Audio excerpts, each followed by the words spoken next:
ಅಭಿ, ಇನ್ನೂ ಯಾಕೋ ನನ್ನ ಮೇಲೆ ಇಷ್ಟೊಂದು ಕೋಪ? ನೀನು ನನ್ನನ್ನು ಕ್ಷಮಿಸಲ್ವಾ? ಈಗೇನು ನಿನ್ನ ಕೋಪ ಕಮ್ಮಿ ಆಗಬೇಕು ಅಂದರೆ ನಾನೇನು ಮಾಡಬೇಕು?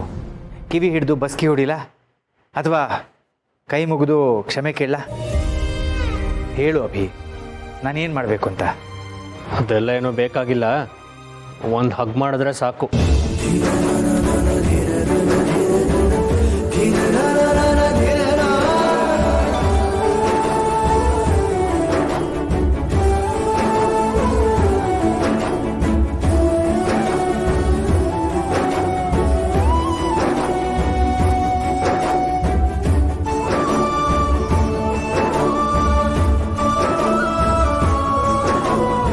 ಸಾರಿ ಡ್ಯಾಡ್, ನಾನು ನಿಮಗೆ ತುಂಬ ಹರ್ಟ್ ಮಾಡಿಬಿಟ್ಟೆ.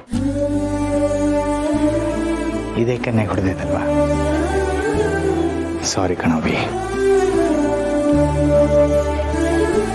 ಈಗ ಮಾಡ್ತೀರಾ ಅಂತ ಗೊತ್ತಿದ್ರೆ ಇನ್ನೊಂದು ಕೆನ್ನೆಗೆ ಓಡಿಸ್ಕೊತಿದ್ದೆ.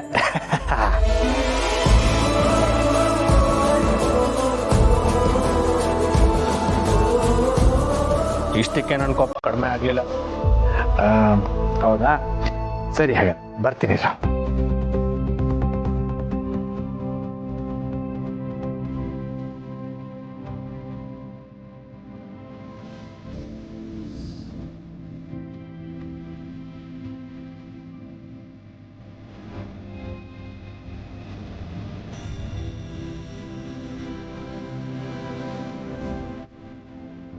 ಅಬ್ಬಾ, ಪಾಯಸ ಚೆಲ್ಲೋಯ್ತು ಅಂತ ಬೇಜಾರಾಗಿದೆ. ಅಷ್ಟೇ ಚೆಲ್ಲಿದ್ರೆ ಏನಬಿ? ಮಾವ ಮನ್ಸು ಮಾಡಿದ್ರೆ ನಿನ್ಗೆ ಪಾಯಸದಲ್ಲೇ ಸ್ನಾನ ಮಾಡಿಸ್ಬಿಡ್ತಾರಷ್ಟೇ.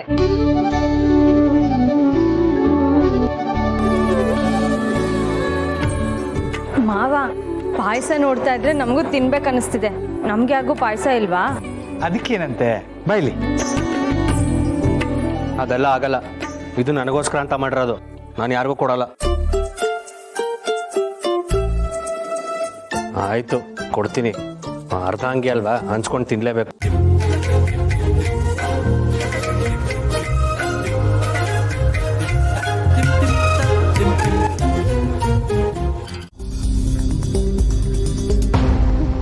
ಅಣ್ಣ, ನೀವೇ ಬರಕ್ ಹೋದ್ರಿ? ಅವ್ರು ರೌಡಿ ತಂದು ಏನು ಹೇಳ್ತಾರೆ ಅಂತ ಕೇಳೋದಕ್ಕ? ಇಲ್ಲ ಸಮರ್ಥ, ಅವನು ಕೊಡೋ ಹೇಳಿಕೆಗಳು ಉಪಯೋಗ ಆಗತ್ತೋ ಇಲ್ವೋ ಗೊತ್ತಿಲ್ಲ, ಆದರೆ ನಾನಿಲ್ಲಿ ಬಂದಿರೋದು ಬೇರೆ ಕಾರಣಕ್ಕೆ. ಬೇರೆ ಕಾರಣಕ್ಕ? ಅವತ್ತು ಆಕ್ಸಿಡೆಂಟ್ ನೋಡಿದೆ ಅಂತ ಒಬ್ಬ ವ್ಯಕ್ತಿ ಹೇಳ್ದ, ಗೊತ್ತಾ? ಹಾ, ಆಮೇಲೆ ವ್ಯಕ್ತಿ ಕಾಣಿಸ್ಲಿಲ್ಲ ಅಲ್ವಾ? ಅವನು ನಮ್ಮ ಜೊತೆ ಮಾತಾಡೋದ ಮೇಲೆ ಎಲ್ಲಿ ಹೋದ ಅಂತಾನೆ ಗೊತ್ತಿಲ್ಲ, ಆದರೆ ನಾನು ಅವನ ಮನೆಗೆ ಕಂಡಿಡ್ದೆ. ಅವ್ನ ಮನೆಗೆ ಹೋದ್ಮೇಲೆ ಅವ್ನ ಫೋಟೋ ಸಿಕ್ತು. ಆ ಫೋಟೋನ ಪೊಲೀಸವ್ರು ಕೊಟ್ಟರೆ ಅವನ್ನ ಹುಡುಕ್ಬೋದೇನೋ ಅಂತ ಇಲ್ಲಿಗೆ ಬಂದೆ. ಅಣ್ಣ, ಆ ಹುಡುಗನ ಫೋಟೋ ಇದೆಯಾ ನಿಮ್ಮ ಹತ್ರ? ಎಲ್ಲಿ, ನಂಗೂ ತೋರಿಸಿ.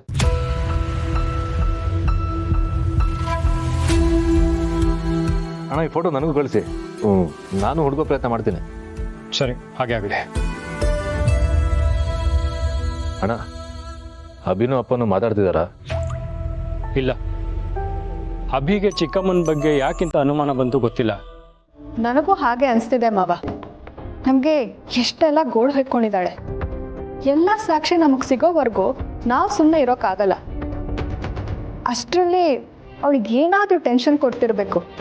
ಅವಳು ನೆಮ್ಮದಿಯಾಗಂತೂ ಇರೋಕ್ಕೆ ನಾವು ಬಿಡಬಾರ್ದು. ಕರೆಕ್ಟಾಗಿ ಹೇಳಿದೆ ಕಣಮ್ಮ. ಹೇಗಿದ್ರು ಈಗ ಈ ಆಡಿಯೋ ನಮಗೆ ಸಿಕ್ಕಿದೆ. ಯಾರಿಗೂ ಗೊತ್ತಾಗದೇ ಇರೋ ಹಾಗೆ ಇದನ್ನ ಅವ್ರು ಕಳಿಸ್ಬಿಟ್ರೆ ಹೇಗೆ? ಏನು ಹೇಳ್ತಿದ್ದೀರಾ ಮಾವ? ನಾವಿದನ್ನ ಅವಳಿಗೆ ಕಳ್ಸಿದ್ರೆ ನಾವೇ ಕಳ್ಸಿದ್ದು ಅಂತ ಅವಳಿಗೆ ಗೊತ್ತಾಗಲ್ವಾ? ಸೊಸೆ ಮುದ್ದು, ನಮ್ಮ ನಂಬರಿಂದ ಕಳಿಸಿದ್ರೆ ಗೊತ್ತಾಗತ್ತೆ, ಆದ್ರೆ ಬೇರೆ ನಂಬರಿಂದ ಕಳಿಸಿದ್ರೆ?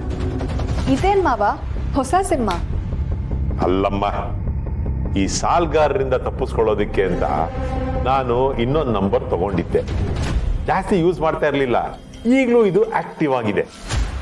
ಈ ನಂಬರ್ ಇಂದ ಕಳಿಸಿದ್ರೆ ಗೊತ್ತಾಗಲ್ಲ, ಇದು ನನ್ನ ಹೆಸರಲ್ಲಿಲ್ಲ. ಇದು ತಪ್ಪಲ್ವಾ ಮಾವ? ಯಾವುದು ಸೊಸೆ ಮುದ್ದು ತಪ್ಪು? ಈ ತಪ್ಪು ಒಪ್ಪುಗಳ ವಿಚಾರನ ಆಮೇಲೆ ಮಾತಾಡೋಣ. ಈಗ ನಾವು ಮಾಡಕ್ ಹೊರಟಿರೋದು ತಪ್ಪು ಮಾಡಿರೋರಿಗೆ ಶಿಕ್ಷೆ ಕೊಡಿಸೋ ಒಳ್ಳೆ ಕೆಲಸ ಅಲ್ವೇ? ಹಾಗಂತೀರಾ? ಹಾಗಾದ್ರೆ ನಾವೀಗ ಏನ್ ಮಾಡೋದು? ಕೇಳ್ತಿಯಲ್ಲ ಸೊಸೆ ಮುದ್ದ, ಈ ಸಿಮ್ನ ನಿನ್ನ ಫೋನ್ಗೆ ಹಾಕೋ. ಈಗಿರೋ ಆಡಿಯೋ ಮೆಸೇಜನ್ನ ಅವಳು ಕಳಿಸು, ಆಮೇಲೆ ನೋಡು ಮಜಾ. ಆದರೆ ಒಂದು ವಿಷಯ ಸೊತೆ ಮುದ್ದು, ಯಾವುದೇ ಕಾರಣಕ್ಕೂ ಈ ವಿಚಾರ ದತ್ತ ಮಹಾಪ್ರಭುಗಳು ಗೊತ್ತಾಗಬಾರ್ದು. ಗೊತ್ತಾದ್ರೂ ನಮ್ಮ ಕತೆ ಅಷ್ಟೇ. ಸರಿ ಮಾವ, ಹಾಗೆ ಮಾಡ್ತೀನಿ. ಸರಿ ತಗೋ.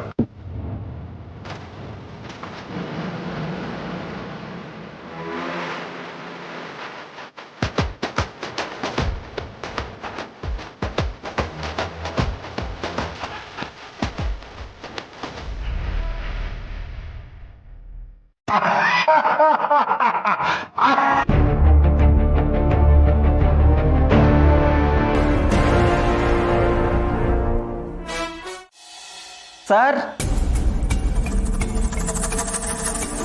ಪಾರ್ಸಲ್ಲ ಯಾರ ಹೆಸರಿಗಿದೆ? ಮ್ಯಾಮ್ ಅದು ಅಭಿ ಸರ್. ಅಕ್ಕ, ಇದು ನನಗೆ ಬಂದಿರೋದು. ಮೇಡಮ್, ಅಭಿ ಸರ್ ಹೇಳಿದ ಎಲ್ಲ ಫೈಲ್ ಇದರಲ್ಲಿದೆ.